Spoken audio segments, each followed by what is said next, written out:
Radio Mystery Theater presents...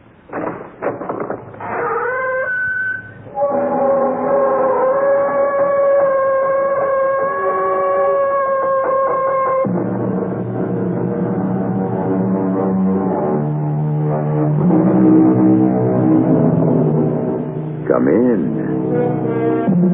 Welcome. I'm E.G. Marshall. I'm sure you know by now that the door you have just entered leads to a strange world, a land of forbidden fancies, peopled by giants and pygmies, kings and cobblers, saints and sinners. Happy children play in its streets, while just behind lurk iniquitous monsters. Unspeakable crimes are committed here, and acts of breathtaking valor. You are the sovereign in this place. It is the realm of your own imagination.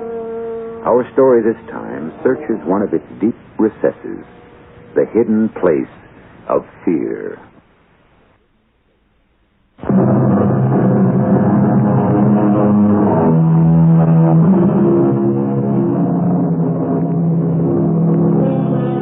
It is the spring of 1861 at a college in a small town in Ohio. In a matter of weeks, the young men will receive the sheepskin scrolls that will confer the baccalaureate degree on them.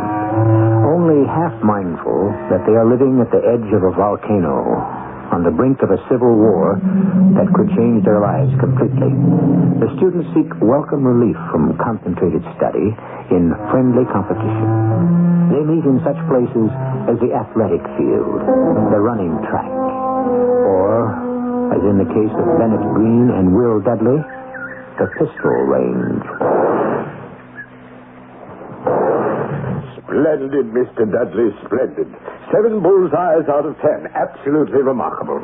If the wind hadn't spoiled that next to the last shot, it might have been 8 out of 10. Well, you've done beautifully, Will Dudley. Oh, practice. I'm a member of the state militia, you know. Every Friday night, the pistol range. Yes, of course. I feel a little sorry for Ben Green. He can't possibly come anywhere near your score, Will.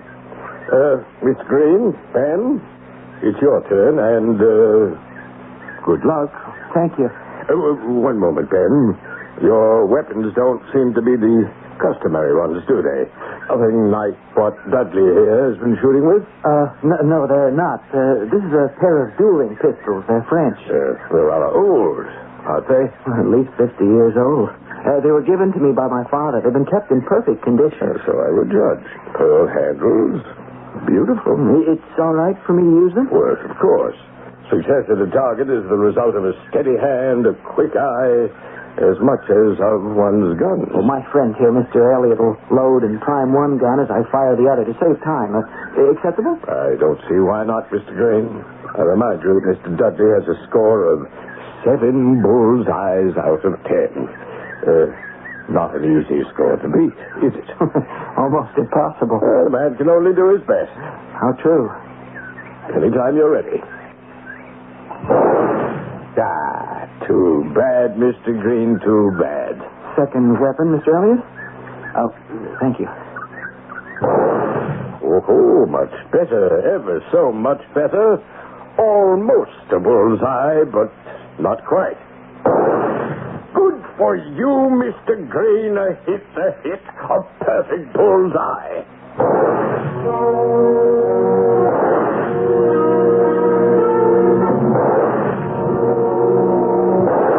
Incredible. Absolutely unbelievable.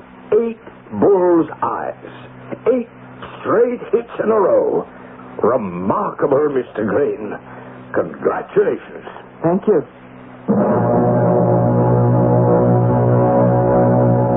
So Ben Green had beaten me again at something at which I was supposed to be unbeatable. We'd been rivals in almost everything from the first day we'd entered college 4 years ago, and with almost no exceptions, he'd beaten me at everything.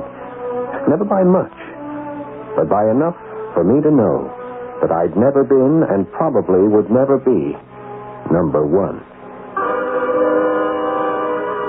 Mr. Dudley, Mr. Green, I've called both of you into my office for the purpose of telling you the faculty's decision as to who is to be the valedictorian of this class of 1861. At next week's commencement exercises, one of you will step forward to make the valedictory, the farewell address of your class. Gentlemen, you've given the faculty a most difficult choice. Your records of accomplishment are so devilishly close. However, painful as that decision has been, we have made one. On the toss of a coin, no more, no less, the class valedictorian is to be Mr. Bennett Story Green. 4 years of college, and on the toss of a coin, I was still number 2. But there was one single thing in which I could rejoice, one contest in which I was sure I had beaten my good friend Bennett Story Green. Hannah Peabody, one of the young assistant librarians, was the dream of every man on campus, including, of course, Ben Green. She was bright, beautiful, radiant. I had lost my heart to her completely, and she had given me reason to think that she returned that love. I agree, Will. This is the most beautiful time of the year. I'm so glad you were able to get that extra hour away from the library. It was worth it. Paddling around the lake like this, a picnic lunch on the shore of Duck Island, away from all the rest. Oh, what more could anyone ask? I'm glad.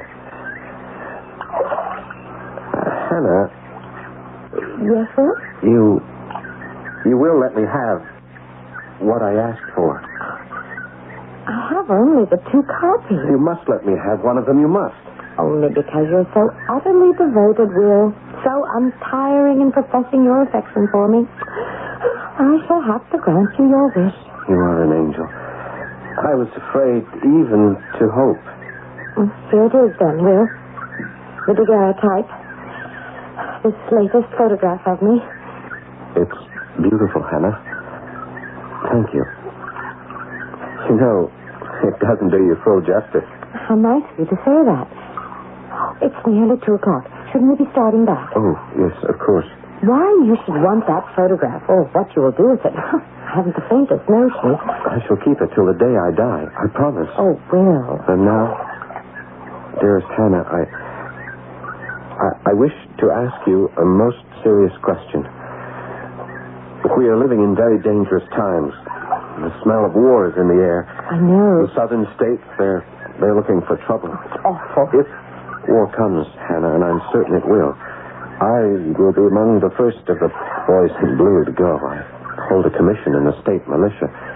And that's why I'd like to ask you... Oh, dear me. Oh, it's 2 o'clock. I've so enjoyed being with you, but you must excuse me, Will. You must get me back at once. I felt the day was not far off when Hannah would consent to become my wife. I realized I had several impressive rivals, foremost among them Ben Green. But I had no fears. I knew none of them was as close to Hannah's heart as I was. It was a warm spring day, graduation day. Ben had just finished his valedictory address. The open-air ceremonies were ended. I headed straight to where I knew Hannah was sitting. Hannah, my dear. Congratulations, Will. Oh, how very handsome you look in those academic robes. Oh, thank you, Hannah. Oh, this is also exciting, isn't it? Oh, didn't you think Ben did extraordinarily well with his address? Yes, of course, he did very well indeed. Hannah. Yes, Will? Do you think it might be possible what I mean is that... Sit down, Will. Here, beside me. And do try to calm down a bit. You're actually stammering. Yes, I know. You see, Hannah, the time has come for me to... there you are. Turned out to be a beautiful day, hasn't it? Ben, you were perfect. I was completely, thoroughly impressed and moved by your words. And so was everybody else. Isn't that so, Will? Yes. Now, you only say those flattering things because it's all true. Besides, you are prejudiced. Will here could have done just as well. And he came awfully close to doing it, as you know. Ben, I wonder if you would excuse Hannah and me. We have something to discuss in private. We do? At least something I'd like to discuss. In private, if you please, Hannah. Well, whatever it is, It will have to wait, Will. Well, if it's not too private, maybe the three of us could go over to the inn and join some of our classmates in a farewell cup. Oh, do we have time for that, Ben? Oh, just about, dear. And then off we go. Go? What does that mean? Oh, Hannah and I, we're leaving this afternoon just as soon as we change clothes and pack. I don't understand. Ben and I are leaving town. I've quit my job at the library. Where to, if I'm not indiscreet? On our honeymoon. We were secretly married this morning. And, Will, you're the first to know. Is this some kind of joke? It's no joke, Will. Hannah, Ben is pulling my leg, isn't he? I'm afraid not, Will. It's true. Well, you might congratulate her. Or wish us good luck. Never. Never in this world. Now it's you who are joking. Now, listen to me, both of you. Hannah, you give me every reason to think you cared for me. But I do, Will. I have a very warm spot in my heart for you. That's not what I mean. I had hoped you would marry me. Will, I like you. I always have, but I'm in love, deeply in love with Ben. I see. As for you, Ben, I curse the day I ever set eyes on you. From the first time we met, I've been playing second fiddle in our studies and athletics, everything. And I don't think I really cared all that much. Maybe I did. But this is different. This is the last straw. Easy, Will, easy. I set my heart on Hannah to be my wife, and once again I win the booby prize. I'll tell you something, Ben. If you live to be 100, I will outlive you, and by everything I hold sacred, I tell you from this moment on, I intend to beat you at everything. No matter what you do, everything. For the rest of your life, you are going to know what it feels like to come in second, to be the loser. Is that clear? Very clear. But you'll never see that day, Will. Ever. I won't. I've never told you this. I kept quiet out of pity. You pitied me. Stop it, both of you. Please, let's go. Now, you listen, Will. There are some people who are born destined to be the losers of this world. These people almost will themselves into being the also-rans, and you, Will Dudley, are just such a person. You're a born loser because in some twisted way you almost enjoy losing. If it hadn't been me, it would have been somebody else, anyone, because you want to lose. Now, I'll show you how much I want to lose, you contemptible... Stop this, both of you. Will, go away. Yes, Hannah. Of course. But remember one thing, Ben, my friend. You'll never beat me again at anything. If it takes me the rest of my life, if I have to follow you into the grave. Gentlemen, ladies and gentlemen, may I have your urgent attention, please? He's the president of the college up on the platform. What's he want? He seems to be so excited. Fort Sumter in the harbor of Charleston, South Carolina, has been fired upon, bombarded. War has been declared. This morning, President Lincoln called for 75,000 men to volunteer for the militia immediately. I know that every able young man on this campus will want to do his duty when the very life of our country is at stake. This is your big chance, Will. Your biggest chance. George Bernard Shaw said that there are only two tragedies in life. One is not to get your heart's desire. The other is to get it. Two young men, the first seemingly fated to win, the second to lose. And the coming of war into their lives may well complicate the destinies of one or both of them. Which of the two will face the greater tragedy? Follow me in a few moments into Act 2.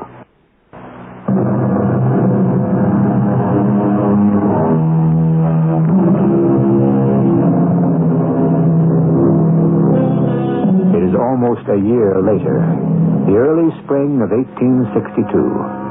The big army of the Ohio, under the command of General Don Carlos Buell, lays encamped outside a little town in southwestern Tennessee, poised for its next move.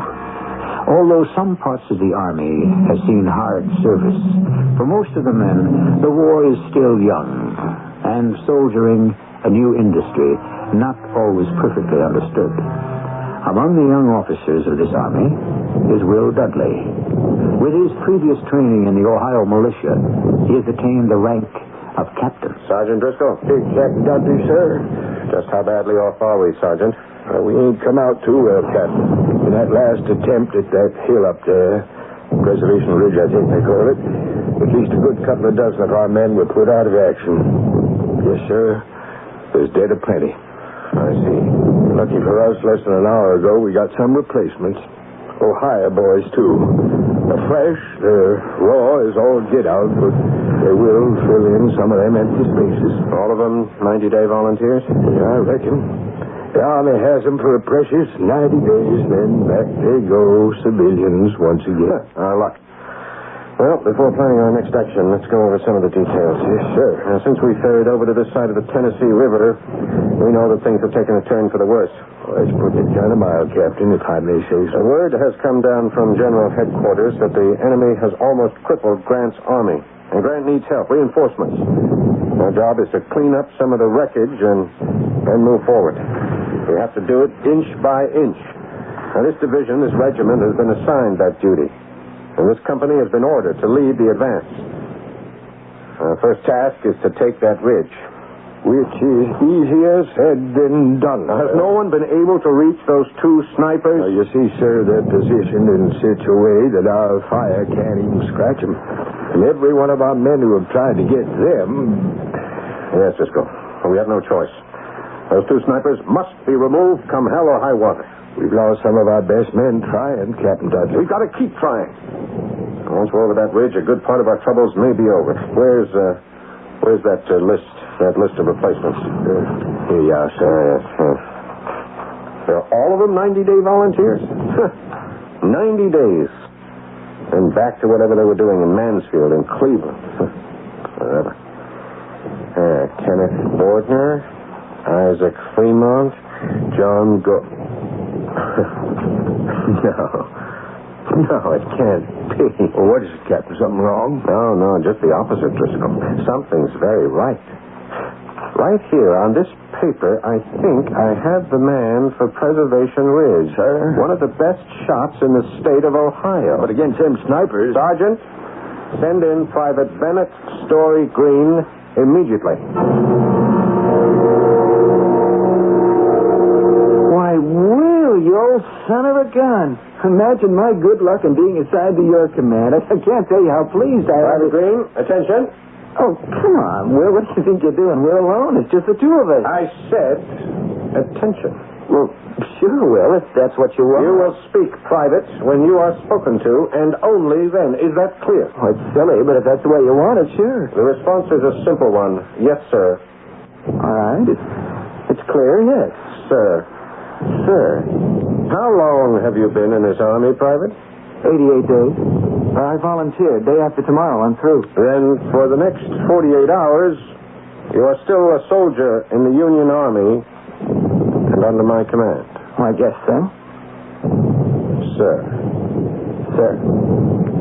Now, even though the period of your military service is shortly to end, there are still a few things you're going to have to learn. And I am going to do the teaching. Yes, sir. One of those things is discipline, subordination to authority, acting in accordance with the rules, proper conduct of action in carrying out regulations. I understand. Sir. What are you staring at? At your desk, sir. Oh? Sir. Yes, Private? Would the captain be kind enough to explain something that the private finds a little strange?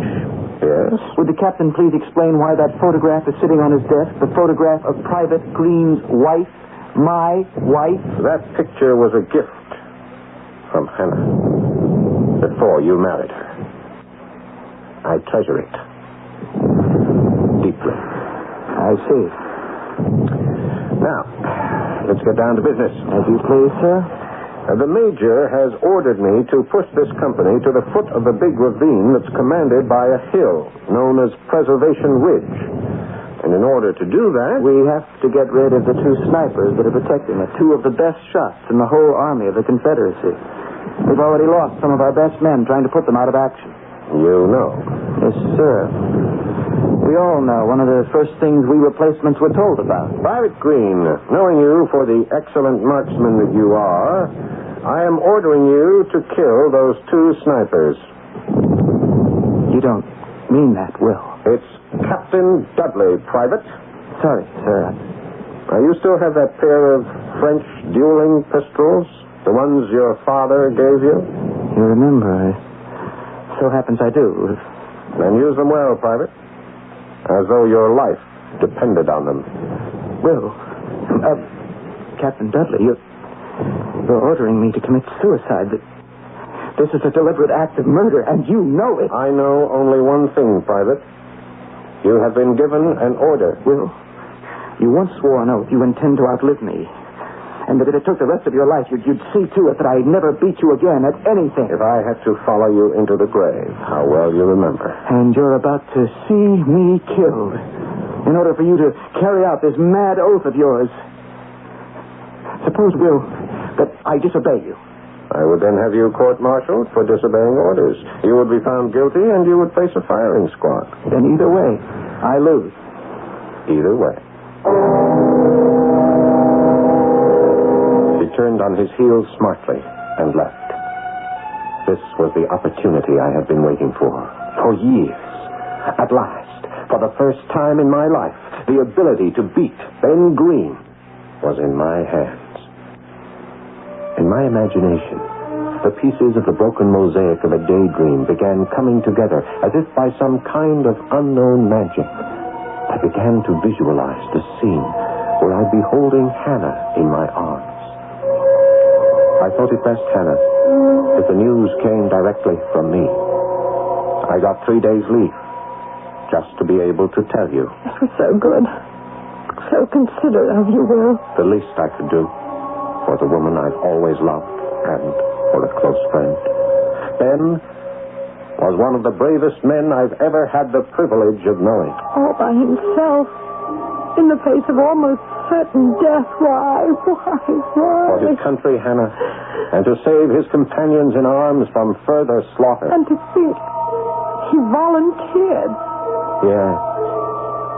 Yes, he volunteered. I'm so proud of him. So are we all, Hannah. And what will I do now? What will I do without my Ben? It could never be the same, Hannah. I know that. But you would make me the happiest man in the entire world if you would consent when you're ready to be my wife. Will you, Hannah? My beloved? Dear Will, of course. Of course. Captain Dudley? Yes. What? Oh. Yes, Sergeant Driscoll. Well, it's a losing cause, Captain. You won't make it any more than any of the others did. Well, that's a chance we have to take, Sergeant. I suppose. Pity that so many brave men, some of our finest fellas, have had to be sacrificed. Yes, well, that's war, Driscoll. War. Sergeant, did you ever hear of a writer named Ralph Waldo Emerson? Can't say that I have, no, sir. Essays, poems. Wise man. Ain't never been much of a reading man, Captain. War, he said, is like an epidemic insanity, breaking out here and there like cholera or influenza, infecting men's brains instead of their bowels. Yeah, but to those of us who have to fight them... Yes, well, that's exactly it, Driscoll. Men like you and me get to the point sooner or later where we accept that madness simply because we are ordered to, and expect those we order to do the same. That's one way of looking at it, Captain. Captain Dudley, sir? Who is that? May I come in, sir? Ben Green. I don't believe it. Your orders have been carried out, sir. Mission accomplished. You mean to tell me that those... 2 snipers? They won't be giving us any more trouble. You got them? Both of them. All by yourself, single-handed? All by myself. And, Captain, it would seem that the leopard hasn't changed his spots. What does that mean? I know my coming back alive is somewhat of a disappointment to you. Sorry, sir, but you see, Captain, you were born to lose, and you've lost again.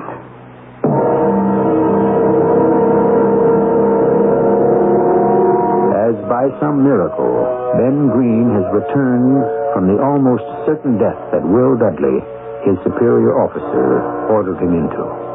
Within 2 days, Ben's voluntary enlistment of 90 days will expire. Before it does, a good many strange and unexpected events can and probably will take place.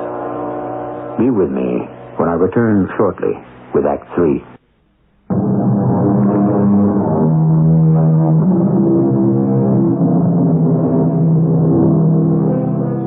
April 1862. The Confederate Army is advancing on Pittsburgh Landing, just north of the Mississippi border, in the hope of crippling General Grant's army completely before any of his expected reinforcements can arrive. Although delayed by storms and poor roads, on the morning of April 6th, the Southern Army attacked the Union line near Shiloh Church, 2 miles from Pittsburgh Landing. The fighting went on all day and all night, one of the bloodiest of the entire war. That night... Any luck, Sergeant Driscoll? Not much, Captain. We ain't gone forward more than 50 yards in the past 2 hours, foot by foot. Oh, come on in out of the rain. Thank you, sir. The 50 yards ain't come cheap. Yes, we can hardly see what we're shooting at. Ain't that the truth? Except for the flashes of lightning, it's so dark you can't even see your hand in front of your face. The storm is getting in the way of the enemy as much as it is of us. Not much consolation in that, is there? The men holding up? It's hard to say, Captain. Wounded are stumbling around in the dark, and the rest, them as ain't been hurt, are stumbling into the wounded. And the dead? Piled up like cordwood. Yes. Well, anyway, with those 2 enemy snipers out of the way... I don't know how that soldier died. But he did it. And that's all that really matters, isn't that so, Captain Dudley? Private Green, what are you doing away from your station? Things seem to be calm for a moment, so I took the liberty of coming over here to your tent. Chance to get a little dry. Sergeant, would you mind stepping outside for a moment, please? I'm glad, Captain. Private Green, you will return to your post immediately. Of course, Captain. But before I do, I have a request, sort of a favor. What is it? May I come into the tent, sir? You may. Sir, I would like to be transferred to another company. Transferred? Are you completely out of your mind? In the middle of one of the fiercest battles of the war, transferred? That's right, With sir. 36 hours left of your precious enlistment, Green, are you stark, raving mad? I think not, sir. You once swore an oath that you would get the better of me if you had to follow me into the grave. Yes, so I did. I have a wish to go on living. Under your command, I've been given reason to think that wish might in some way be denied me. I wouldn't like that to happen. Is there anything else? We haven't much time. Yes, sir. One more thing. That picture on your desk, Hannah's picture. I would like to have it. That picture belongs to me. That picture is a picture of my wife. It has no place here. Private Green, you are dismissed. Return to your post at once. Not without that picture. I order you to leave. You are dismissed. You won't give it to me. I'll just have to take it. No, you don't. Oh, yes, I don't.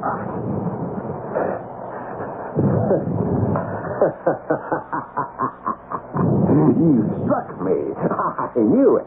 I knew that sooner or later you'd dig your own grave, Green, without any help at all from me. What is that supposed to mean? This is so funny. You have done it all by yourself.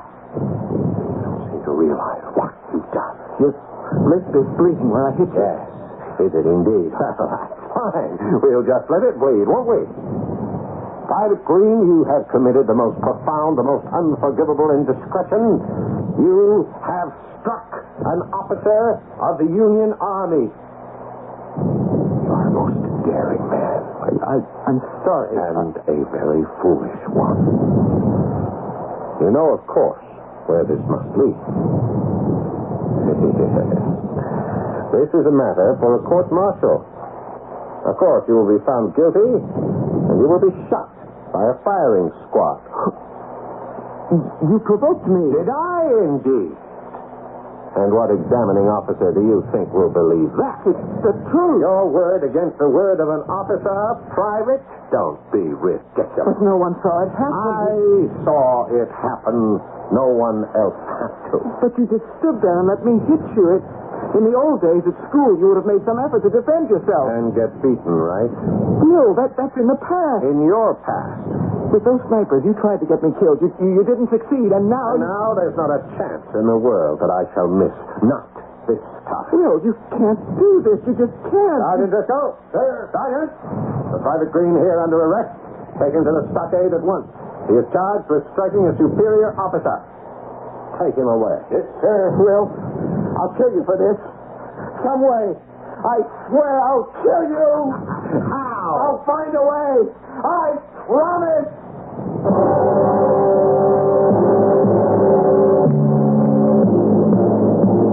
Private Bennett, Story Green, right? You will stand at attention. You have been charged with the serious act of striking an officer of the Union Army. This court, having weighed all the evidence in the matter, finds you guilty as charged. By the power vested in me by the Commander-in-Chief of the Army, you will, on leaving this court, be stood before a firing squad of your comrades, and you will be shot to death. Sergeant, conduct the prisoner out of this court. Captain Dudley. Colonel. You will be in charge of the execution. Thank you, sir. Thank you very much. He stood facing the 8 men in their ragged blue uniforms, rifles at the ready. The men who in minutes would bring his life to an end. He stood there, his cold gray eyes striking right and left across the landscape, and always they came to rest on me. His face had a jaunty, almost amused air about it. Does the prisoner have a last request? Please see that my pair of French dueling pistols are placed beside my body, in my grave, both of them primed and loaded. Request granted. Detail, turn, hunt. Detail, ready. Aim. Fire. I am the resurrection and the life, saith the Lord. He that believeth in me, though he were dead, yet shall he live.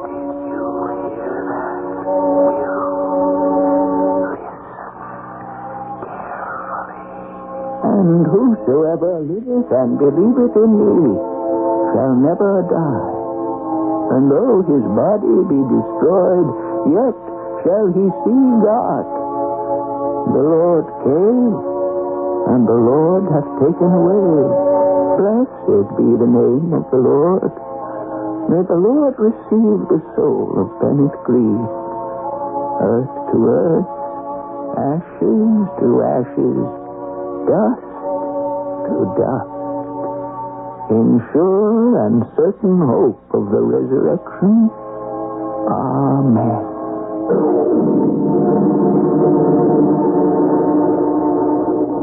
And that was the troubling close of the most tormenting episode of my entire life. Never again would he torture me. Never again would I have to play second fiddle to Bennett Story Green. Days passed. The fighting had been hard and continuous. The taste and smells of battle were still hanging heavily in the air. As far as one could see through the forests among the splintered trees lay wrecks of men and horses. Word had it that this battle at Shiloh had cost each side over 10,000 dead and wounded. It was during the first faint gray of morning several days later. Sergeant Driscoll? Sir? Have we collected all our dead? All that we could find. Trenches are dug, ready to receive the bodies. Any luck with identification? Some impossible in some cases. I understand. The wounded? I'm afeard most of them have died, sir. Of neglect, I reckon. Well, no fault of ours. Army regulations provide that the wounded must wait, as you know. The best way to take care of them is to win the battle. Which we have done. Yes, Cisco. Victory is the best advantage a wounded man has for getting medical attention. The enemy. Is he gone? Completely? All except for occasional little group of their skirmishes. Young lads who keep poking their noses here and there just to see what's up. So close you can almost see them. Any danger, Sergeant? Well, nothing I'd call the least bit serious, sir. They just keep hugging the earth as if they loved it. Every once in a while, they unflatten themselves long enough to take a pot shot in our direction. In that case, order your burial squads to get to work. Yes, I will. On second thought, it might be best to assemble the entire company first for a roll call. See where we stand. Whatever you say, sir.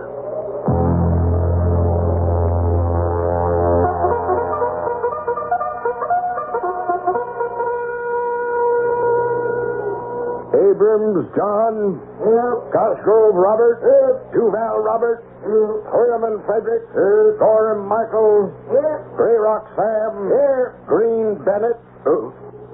Sorry, Captain. Slip of the tongue. Just called his name out of habit. Here. The response was clear, distinct, unmistakable. A sudden movement, an agitation shook the entire company as from an electric shock. The sergeant paled and paused. Call that name again, Sergeant. Green. Bennett. Here. Every face turned in the direction of the voice. The two men between whom Green had usually stood in line turned and squarely confronted each other. There was no one between them. Sergeant, once more. Bennett. Story. Green. Here. What on earth? Take cover, Sergeant. Before I could give another order, a score of rifles spat out at me viciously. The fellows sprang to their feet from wherever they'd been and swarmed into the open, sending broad sheets of bullets into the enemy. The response was a deadly answering fire into our unprotected flanks. The air was torn with the storms of screaming grapes, splintering the trees, spattering them with blood. The enemy had tricked us into believing we were safe. Take cover! Take cover! Captain Dudley down. Be out of your mind. Don't stand there. Take cover. I stood there transfixed under that canopy of certain death until suddenly, from another direction, beyond the line of skirmish...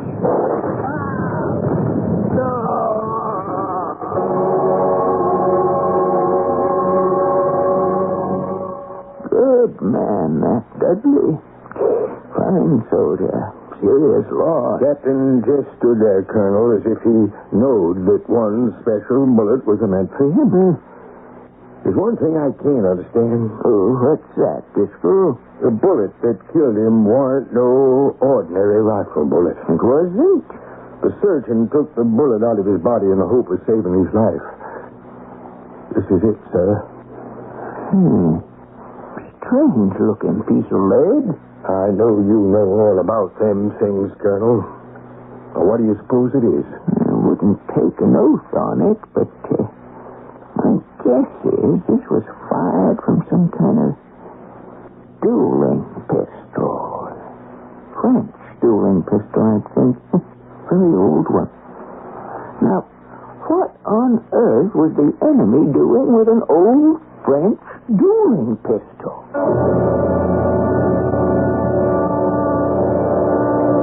Was your pistol, then, wasn't it? One of the two that were buried with you. Yes, Will. It was. You swore you'd kill me. You kept your word. You said I'd never beat you again if you had to follow me to the grave. So I did. And I've lost again. Stop trying so hard, Will. Stop trying.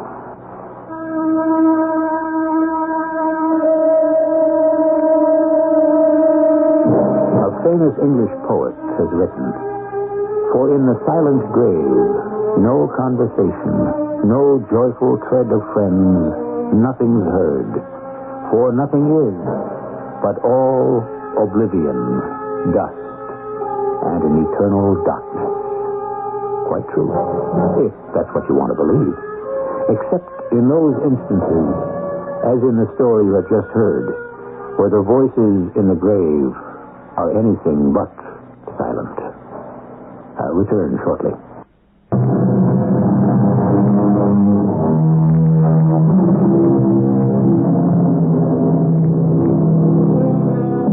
In 1861, at the age of 18, Ambrose Bierce responded to Lincoln's first call for volunteers by enlisting in the 9th Indiana Regiment. The rebellion, he thought, was only going to last 3 months, and that was the period of his enlistment. But the Confederates had a different idea. When his 3 months were up, he re-enlisted and was made a sergeant of volunteers. He went through 3 years of action, including Murfreesboro, Chickamauga, Chattanooga, the capture of Atlanta.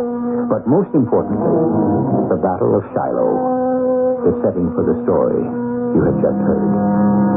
Our cast included Paul Heck, Russell Horton, Patricia Elliott, and Arnold Moss. The entire production was under the direction of Hyman Brown. This is E.G. Marshall inviting you to return to our Mystery Theater for another adventure in the macabre. Until next time, pleasant dreams.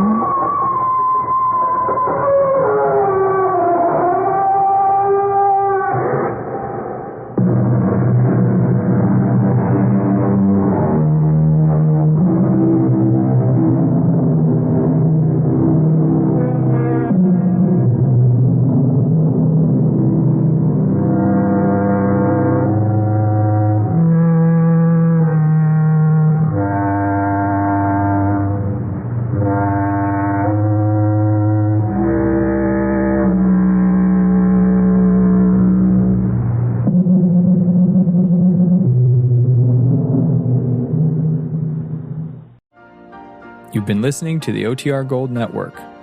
Find more classic radio at otrgold.com.